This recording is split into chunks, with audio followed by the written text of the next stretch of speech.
welcome back to my film and TV channel. You're all stay safe and well. Not been able to binge watch this. It's a 6-episode series. It's just finished now, and I'm doing this review on the 30th of May 2024, a couple of days after it had its final episode watched or launched.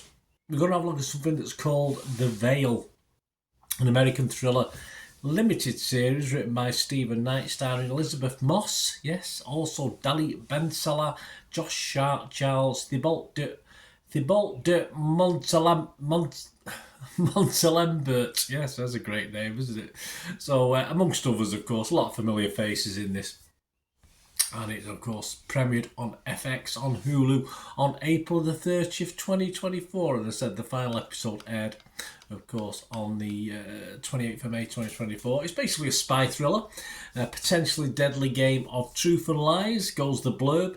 There's two women travel from Istanbul, been there, to Paris, been there, and London, been there. With not at the same time, though, with one of them possessing a secret that the other needs to expose. Yes, so we got terrorism, etc. in this. Of course, my little thoughts on this, I say it seemed a long time ago I started watching this. Now it's only just over a month, but feels a lot longer. Is that a good sign? Probably not. Elisabeth Moss is, of course, always worth a watch. Not too sure about a British accent in this, but not overly important to me whether she hits the British accent or not.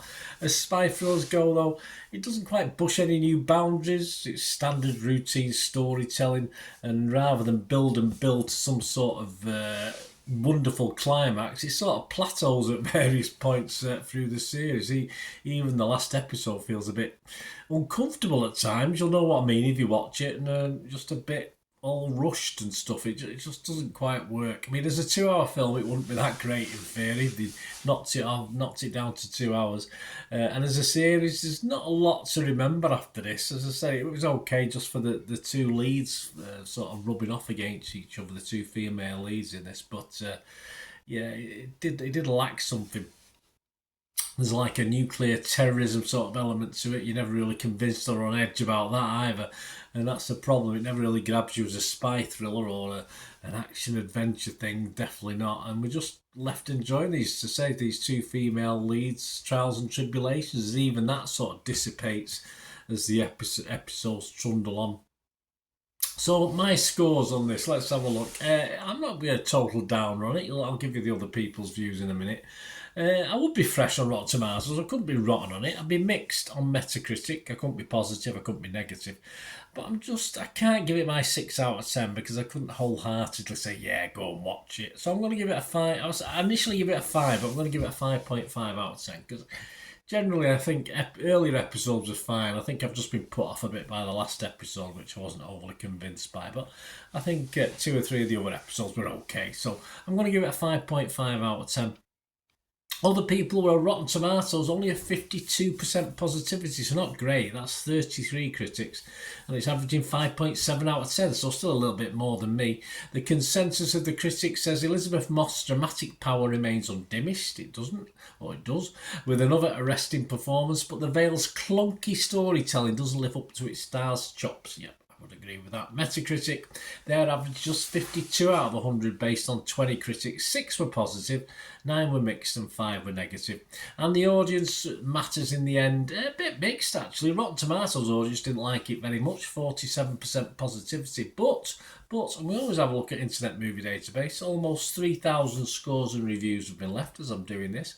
And it's getting a reasonably healthy 6.5 out of 10. So there's a lot of like out there. As I said, I like this more for Elisabeth Moss than perhaps anything else. But so 6.5 out of 10 bucks the trend, but that's what they're giving it on Internet Movie Database. Let me know what you think, guys. Anyway, it's one of those that, as I say, you can all probably get hold of all episodes now on various streaming sites. But yeah, it was a long watch. It felt longer than 5 weeks or so, or 4 or 5 weeks, whatever it was. And I say that's never a good thing. But give it a watch. It's not a disaster, put it that way.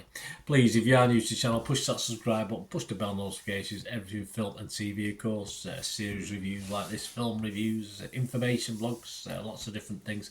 And if you do check through the channel, look for other things, you'll see stuff on my football team, Manchester City, as well. So if that's any interest, or you know someone who might be, give a kick in my direction. I'd be very, very grateful. And if you like what I try and do and interested, I'm always looking for sponsorship or people to support the channel in any way they can, and of course I can help you out and do stuff for you as well. So if you've any interest in helping me out on that basis, please get in touch. There's various means to do that. You can do it through YouTube, just message me through this channel you're watching it on now, YouTube. But I'm on TikTok and X at the same address, at Bernard_Denise, so you can contact me on there. I'm on Facebook at Bernard Denise, so you can contact me there. And if you look on the screen, I've got my email there as well, so you can email and give me a shout, and we can have a chat about any thoughts, and you know, if you can support me in any way, I'll be very, very grateful. Thanks for watching, guys. Until we meet again, that's one thing, don't we? Please stay safe, everyone. Bye for now.